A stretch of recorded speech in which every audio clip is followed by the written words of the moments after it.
Welcome back. It's the Matt Report podcast, only at mattreport.com. mattreport.com/subscribe. Join that mailing list. It's just you and I today. We're going to do a solo show. It's been a while since I've done a solo show. We've had a host of phenomenal interviews. I might even play some clips from those interviews on this episode in case you've missed them. We're going to talk all about the vibe of WordPress right now, the vibe. The vibe that I've seen from looking over at WordCamp Europe, the vibe of, well, what's happening in the space, acquisitions, layoffs, new stuff, WordPress 6.1 and beyond. But first, hey, InMotion Hosting. Have you heard of InMotion Hosting? They support the show. I'm going to talk about that too as part of this episode. InMotion Hosting empowers you to build and grow websites with all of the essential tools you need, featuring a hyper-fast performance stack from the only web host powered by UltraStack. It's UltraStack, complete with 99.99% uptime, free SSL, one-click application installs, and a free domain for a year. Rest assured, knowing your website is secure and managed by friendly 24/7 human support, not robot support. Go even further with their managed WordPress hosting platform. They've got some new stuff in the works. It's pretty awesome. All plans are fine-tuned to deliver superior performance, security, scalability. Build and launch a WordPress website in record time with their free page builder and professional themes. Or, you know what you can do? Transfer an existing one with their free migration tools. Start your next WordPress website with InMotion. That's InMotion, and experience hyper-fast load times and unparalleled performance. Plus, you'll receive a lifetime SSL certificate, automatic backups, and unlimited bandwidth. Go to mattreport.com/InMotion. It's mattreport.com/InMotion for your free web hosting consultation today.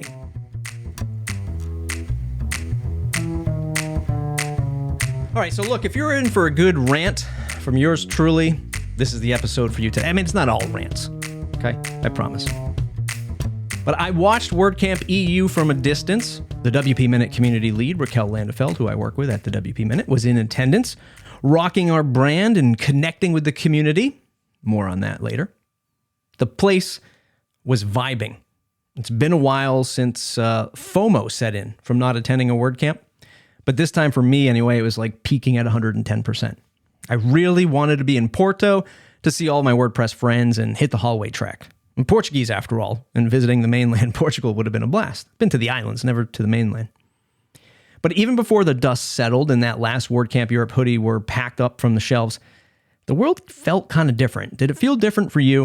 It was exciting for those first few days, but then like reality set in. Inflation, war, humans not being able to exist with other humans. This ugly reality started to set back in. One minute, I'm learning that my friend Miriam Schwab's company, Stratic, was acquired by Elementor, a match that I think is perfect for a website builder that's constantly under the microscope of performance scrutiny. Now that their cloud offerings have launched, this makes perfect sense. Like my old alma mater, Pagely, getting acquired by GoDaddy. You get this technical expertise and WordPress knowledge that instantly gives, your tech stack a boost. That is Elementor's and GoDaddy's in these cases. But then we read that Elementor laid off 50 to 60 employees from the company, mainly from the marketing team, which sucks. It's not good. It's not fun for anyone. More technical layoffs happening around the more Hollywood side of the tech scene. Places like Coinbase, thanks to the crash of cryptocurrency. Tesla, everyone's favorite company to hate. And, some of the places that my wife knows, like Stitch Fix. While it's terrible for those companies and employees, the economy alarm bells aren't going off in my head yet. I'm not an economist, obviously. I'm not super alarmed for the WordPress space. And as I record this, I saw something flash by on Twitter that Envato has laid off folks as well. I don't think that this is indicative of the WordPress economy at whole. I think it's businesses starting to realize that maybe we're overspending in some of these spaces. I don't know. Again, I'm not an economist. I actually put out a short Twitter poll on the WP Minute Twitter account asking if folks were feeling like a recession was about to hit their business. A broad question because there are so many types of WordPress businesses: full-scale agencies, solo freelancers, product companies are just like the three most common pillars. In fact, a friend reached out to me to say that my question was too broad and that I should have been more specific. Like I should have asked, is your agency business feeling pinch, or is your plugin business feeling a pinch? But data wasn't my intent. It's just that I wanted to hear what people are going to say. Like I wanted to see if people were going to speak up. Those that were feeling a potential pinch might feel more inclined to speak out. A few people did, but mostly people just took the survey. So even though I said I wasn't really interested in the data, you'll be happy to know that only 15.8% of 38 respondents voted yes. They feel like their business is moving towards a recession. And 28.9 shared that it's complicated. Another answer that I had on the poll. And 55.3% gave me a firm no. But, maybe we check back in a few months to see, if people are feeling a recession. But tell me, what do you think? If you receive the newsletter that I sent out, just hit reply. In fact, you probably saw that I asked you that question in the newsletter. So just go ahead and hit reply. Tell me what you think about a recession or not for your business. Tell me what kind of business you have. If you're not on the newsletter yet, what are you doing? mattreport.com/subscribe. Jump on that mailing list. It's the number one way to stay connected. We can communicate back and forth. I was listening to Nathan Wrigley interview Mullenweg on the Tavern. You should definitely check out that episode. I think it's episode 30 for the WP Jukebox. Not a fan of the name, but it's on the Tavern. You can listen to Nathan interview him. And Matt said that, in fact, this episode was recorded seemingly while they were at WordCamp Europe, because they kept saying they're at WordCamp Europe. And Matt was saying that, you walk around the space and you ask folks, how's business?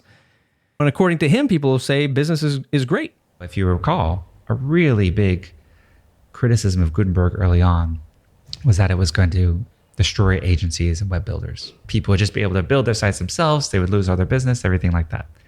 As you walk around WordCamp, ask anyone who's building websites, like, do you have more business or less business? How is it going? I'm sure there's some exceptions, but by and large, the businesses are larger than ever. They're growing faster. Site builders are doing fine. The themes are doing there's going to be some changes, right? Some of us might be making horse buggies, and those might not be as in demand in the future. But you can also shift. And it's kind of cool. I have people tell me that they're way more profitable now because they can build things in Gutenberg that they used to have to code custom. So even though they could code it custom, they can just click some buttons and build a site and be done. So they can now do more of them. How cool is that? So the change definitely disrupts things. It can definitely be sometimes rocky, but ultimately, if you embrace the change and you sort of work from your principles and your morals to be on the right side of history, it can be incredibly empowering. As critical as I am on the space, more importantly, how critical I am of the blue-collar digital worker, those of us trying to put out a good product, get paid a valuable wage, push through life, to pay the bills and get things done, I still feel that, yes, we kind of need WordPress to move in this direction. As much as the developers who want to hold on to the ways of the past, I'm not a developer, so I don't fully get it, but I kind of get it at the same time. You want lightweight, you want efficiencies, you want, code to be the way code needs to be so you can build whatever it is that you want. But there's millions of people who cannot do that.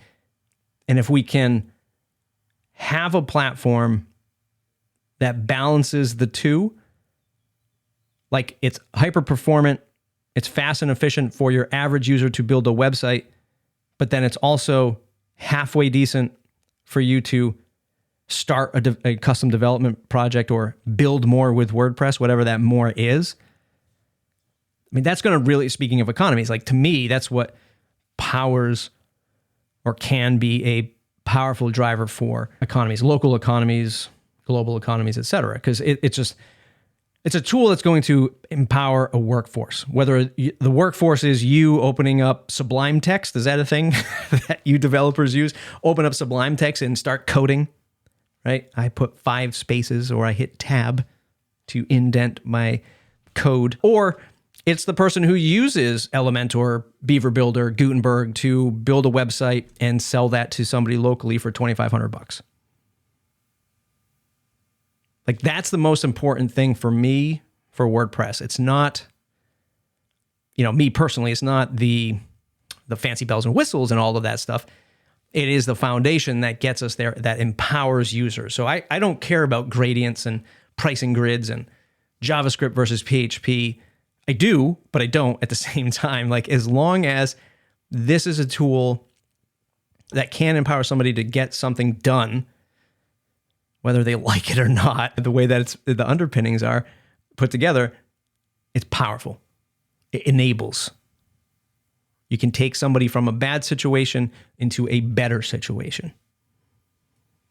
I think, honestly, and this might be something that I try in my life, I think that local towns and cities that lack in a technical workforce could do well with embracing, a WordPress workshop that's freely available at your city hall or your town hall, right?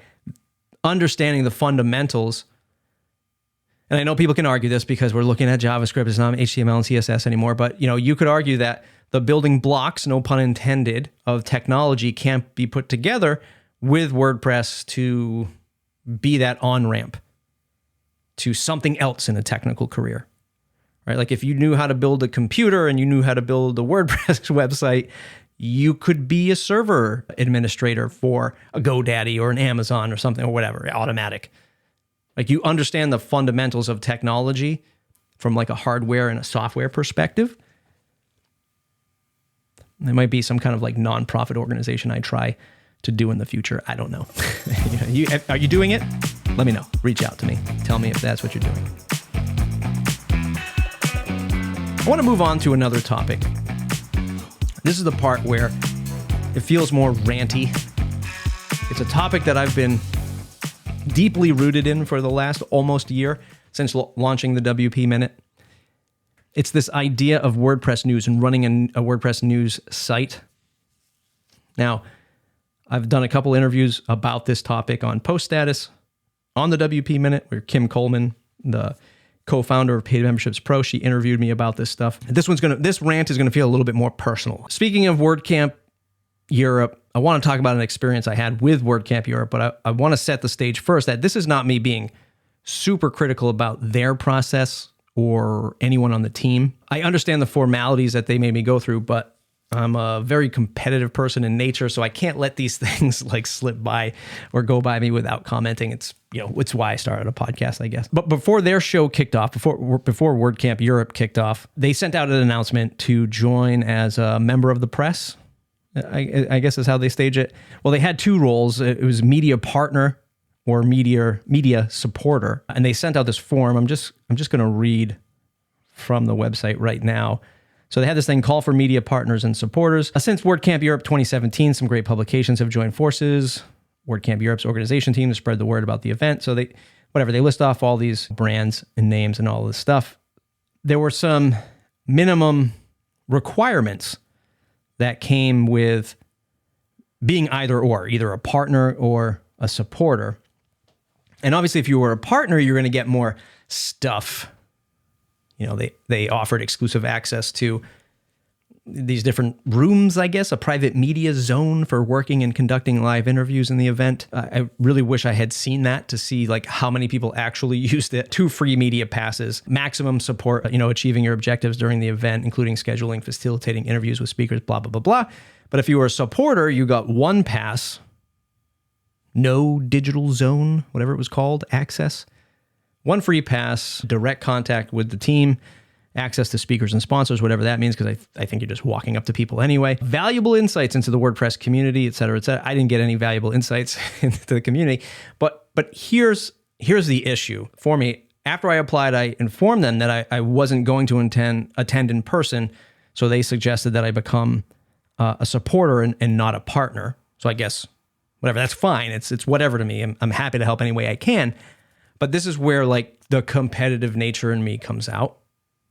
Actually, it's more than just competition. It's the conundrum that I found myself in for the last year and maybe even a decade, because I started, even before Matt Report, I started WP Weekly, Weekend WP, maybe is what I called it. Maybe it was Weekend WP. I had the logo somewhere. It was on the Slocum Studio YouTube channel. You can pull up the first episode. So I've been doing WordPress news for a while. Like, if you think Matt Report is a WordPress news, it's not. The WPminute.com is more of my news play in the space. But anyway, there's an imbalance in value of WordPress content. And let me zoom out first, because there are only like two types of content in the WordPress space as far as I see it, okay?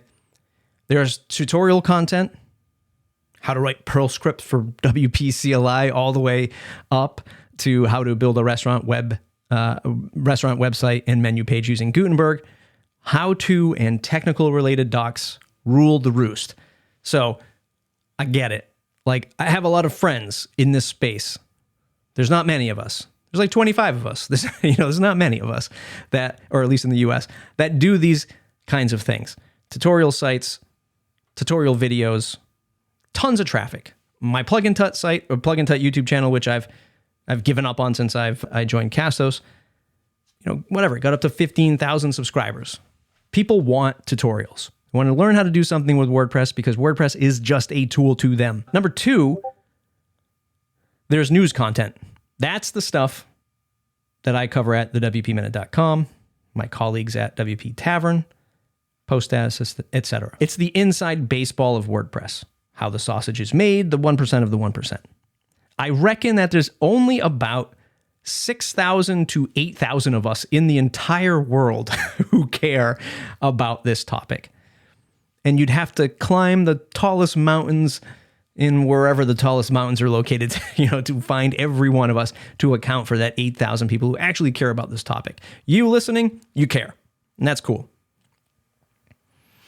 So where are these imbalances that I'm referring to? Well, number one, it's in the formalities of this WordCamp EU application.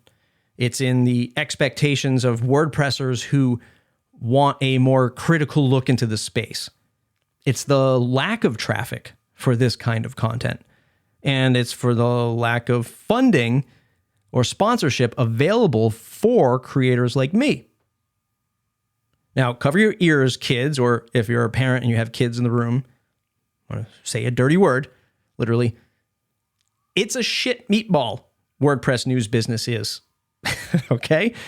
People want critical WordPress news, but there aren't enough of them to bring a shocking amount of traffic to advertisers or supporters. That generates a collection. So what this all does is it generates a collection of charity publications that slowly drip out content or don't challenge the status quo, but take a portion of donations or funds that are available in the market, leaving those of us who are truly trying to make an impact just look like a cute little WordPress blog. And look, I'm not making excuses. I know what it takes to grow a brand like the WP Minute. The ceiling is post status, my friends Corey and family. That's the ceiling. And while I love Corey and team, is that the top of the mountain that I want to get to? You should follow the WP Minute /subscribe, the WPminute.com/subscribe, because I actually think it's my greatest contribution to the WordPress space, even if people still don't think of it as a destination for news. But I want to break down like what I mean by this WordCamp, this formalities in the WordCamp application, because I don't want to leave that just sort of hanging. The idea is that there were a lot of formalities there. There were a lot of formalities in that form, and I fulfilled my duties, right, that were in that form. My quota, if you will, of content generation for the hashtag WordCamp EU hashtags. I think there was 2 of them, but I did what I set out to do. I paid Eric Karkovac to write a piece about WordCamp Europe because part of the rules were you wrote a post before and after, and we're writing up one right now, Raquel and I, about a post WordCamp EU review. But I did what I had to do, and Raquel went there to the event. She took pictures and blew up the hashtag as much as she could. I did an impromptu fundraising campaign for a Big Orange Heart. From what I can tell, raise about $300 to $400 for the cause, all using the WordCamp EU hashtag. But my logo isn't on the WordCamp EU page, right? I looked at my competitors, hell, they're even my friends, and they weren't putting up the same efforts that we were doing at the WP Minute, me from the US, Raquel there in Porto, with some of the other brands who signed up as supporters, not doing anything, not even tweeting about it when you were supposed to. So, are you mad, Matt? Yeah, yes, I am.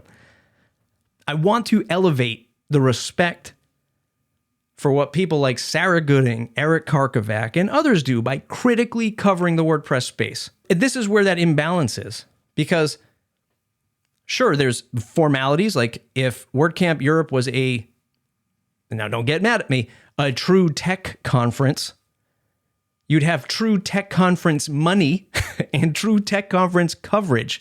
So formalities to weed out, I don't know, hundreds of brands who want to cover that space, bloggers, real press, real journalists, real media brands that want to, punch through the doors and cover a real tech scene. Yes, the formalities are there. But what happens in the WordPress space is like, well, there's no true brand or any brand that is covering, they're just like this cute thing. Thanks for showing up and doing your work. But at the same time, people are very critical of independent WordPress creators. And I'm not going to mention names because I'm friends with many of them. But I see people criticize other podcasts and blogs as if they're like media giants. I think I've ranted about this, so I'm not going to spend too much time. I think I've spent a whole episode on this before. But this is that imbalance again, where I've seen people criticize others about not being diverse enough and not covering enough. And I get it. I'm trying very hard at the WP Minute and on the Matt Report to be as diverse and cover as much as I possibly can. But 98% of us are just, it's a part-time gig like this WP Minute for me, Matt Report is for me. I have a day job at Castos. Other people, this is just like a side thing. They're not media giants. There's no agenda. There's no budget. Newsflash, if you start a WordPress podcast, you'll get the same audience I have. Remember, there's only 8,000 of us who care about this stuff. You can turn on a WordPress blog or a podcast critically covering the news space, and the same people that listen to this show, the WP, well, maybe not this show versus the WP Minute, but certainly the WP Minute, you'll immediately have the same coverage of audience. I guarantee you. I'm saying all this because, like I said before, I want to elevate the respect for what people like, again, Sarah Gooding and Eric Karkovac do. Folks like that are writing and covering stuff. The folks at Master WP, which I'm going to talk about in a minute. But I'm competitive and I'm critical of this because I want to get funding. I'm looking for a flagship sponsor that covers the cost of the WP Minute. The cost that I'm looking to cover for a flagship sponsor, if that's you, $14,000. If you want to sponsor the WP Minute to be a flagship sponsor for the entire year, $14,000. I reckon I need $250,000 a year to compete against the Tavern. So if you're that kind of investor, I can talk about that too.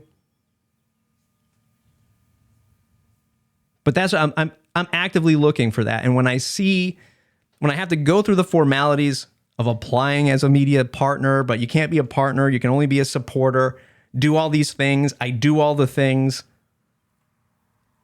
and then I don't get a logo on the site, I don't see anyone else doing the things, I'm just like, no one cares. This is that imbalance. Again, I go back to the imbalance. I got friends that aren't doing what they're supposed to be doing. I got WordCamp EU, want me to do all this stuff, but there's no real recognition there. It's just, hey, it's life, Matt. It's life. Luckily, though, the Matt Report is sponsored by InMotion, mattreport.com/InMotion, a round of funding that supports this show for 3 months. So I really appreciate that they cared to support my content. I had a few meetings with them, and we went back and forth on ideas of what sponsorship looks like, what it is that they're working on.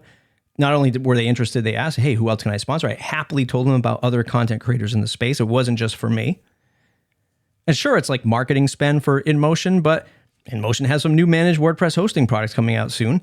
They want to get on people's radars. I get it. And there's nothing wrong with it.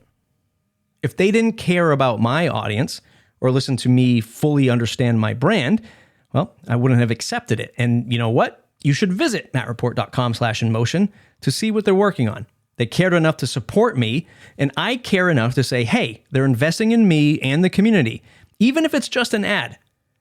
And that's the kind of thing that we need more of. We need more people like InMotion to look at content creators doing the tough work, covering the content that needs to be covered, and supporting us. So I thank you, InMotion. Go to mattreport.com/InMotion to see what they're working on. There's some logic here, okay? Why is this important to you? You just listened to me rant for a little while about WordPress news. There's a reason, because if you look at what Master WP is doing, so look, if you're an agency or a freelancer, look at what Master WP is doing. Notice I said Master WP and not Howard Development and Consulting, the company behind the newly reformed WordPress media site. They bought Master WP, and they are going hard into the space. They are bringing the challenging questions, whether you like it or not. They've sort of flipped that whole model. It's not this, to my friends who ran it before, it was a nice watercolored newsletter. Everything was like great and refreshing, but there was nothing critical coming out of Master WP in the past. Now there is, because that's how you make a splash as a media brand. Again, whether you like it or not, they bought it. They're trying to get a return on it. And they're doing it because, well, I believe Rob, who owns both Howard Agency and, of course, Master WP, one, he's doing it because I think he wants to leave an impact, and he wants to be able to tell a different side of WordPress news and WordPress community. But it also raises awareness of his products and his agency. So if that's you should want to work with, well, sites like Master WP, sites like the WP Minute, sites like the Tavern and Post Status. Figure out ways to give us compelling content and support us, because ultimately it raises awareness for you. 5 for the future, right? Kind of, right? The more you help us, like, God, if you're going to sell your company, if you're going to sell your plugin, if you're going to purchase something, please reach out to the wpminute.com/contact and let me know. We'll do an interview. We'll cover you. I have very efficient ways to run that podcast, and you can do an interview with me. Don't just give it to the Tavern. I love Sarah and what she does over there, but don't just give it to the Tavern. It's owned by Audrey Capital. Come to an independent news creator, right? Or go to Master WP, owned by Rob Howard. But you have to find ways to work with these news sites or sponsor these news sites to raise not only the awareness, but the respect for these publications. So Rob, anyway, is going to run the Master WP. He's going to publish the news, build an audience, bring awareness to him and his team, like I just said, plus all of his plugin offerings. The Tavern's owned by Matt and Audrey Capital, or Matt's Audrey Capital arm. Post Status is the de facto membership and networking place for professionals and WordPressers, and I believe they'll get scooped up by Matt and Automatic at some point. Congrats again, Corey, as I look into my crystal ball. And me, I'm independent, looking to raise everyone's voices that want to contribute to the WP Minute. If you want to change the WP news, then start writing or talking or recording yourself for the WP Minute. In the meantime, I'm looking for $14,000 to float the boat of costs to run the third most popular news source for WordPress, thewpminute.com. That's you. Feel free to reach out, mattreport.com/contact. If you want to support the show, you can't fork over $14,000 through Buy Me a Coffee, but that'd be pretty cool. If you want to just buy us a digital coffee to support the show, support this show, support the WP Minute, support what we have going on there, buymeacoffee.com/mattreport. mattreport.com/subscribe to join the mailing list. Thanks for hanging out with me today. Love all your thoughts. Give them to me on Twitter. Give them to me in the Discord channel if you're a WP Minute producer and you paid for the membership for $79 a year. Hey, thanks for hanging out. mattreport.com, thewpminute.com. Keep on WordPressing. Oh, God, that's a terrible... I'm never going to say that again. Thanks for listening. We'll see you in the next episode.